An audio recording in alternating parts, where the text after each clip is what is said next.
কি ব্যাপার, তোমাদের মুখটা এরকম রাগি রাগি কেন? আমার সাথে কেউ ভালো করে কথাই বোঝো না। কি হয়েছে সেটা তো বলো। তুমি সেই সকাল থেকে বাড়ি ছিলে না, তাই তো তোমার উপর আমরা সবাই রাগ করে আছি। কেউ আমরা তোমার সাথে কথা বলবো না। আচ্ছা আচ্ছা, রাগ পরে করো। আগে দেখো তো, আলু ভাজা, বাদাম মাখা, ভুনো খিচুড়ি, সাবুর পোলাও, কত কিছু তোমাদের জন্য কিনে এনেছি।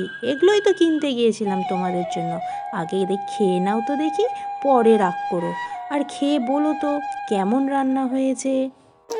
খুব সুন্দর হয়েছে মা। আমাদের তো খুব ভালো লেগেছে। আলো দাও, আমাদের আলো দাও।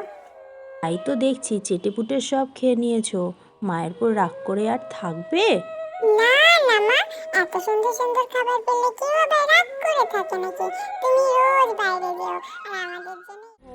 আজকাল তো সবাই মোয়ে মোয়ে করছে, তোমরা কি করছো? আমরা আমরা তো রাধে রাধে করছি। রাধে রাধে রাধে রাধে রাধে রাধে রাধে রাধে। জামানা রাধে রাধে। গেলে তুমি মা? সারা ঘর খুঁজে পাচ্ছি না মাকে, জানি না কোথায় চলে গেল। মা, কোথায় গেলে তুমি মা? মা, তো আমি ঘরেই আছি, তুমি এত উতলা হয়ে কেন আমাকে ডাকছো? কি হয়েছে? কিচ্ছু হয়নি মা। বাইরে থেকে যখন ঘরে এলাম তোমার আওয়াজ শুনতে পাচ্ছিলাম না, তার জন্য। তুইও পারিস, একটু আওয়াজ না পেলেই এত চেঁচামেচি করিস। একটু বস, আমি রুটিটা ভেজেই এক্ষুনি চলে আসছি।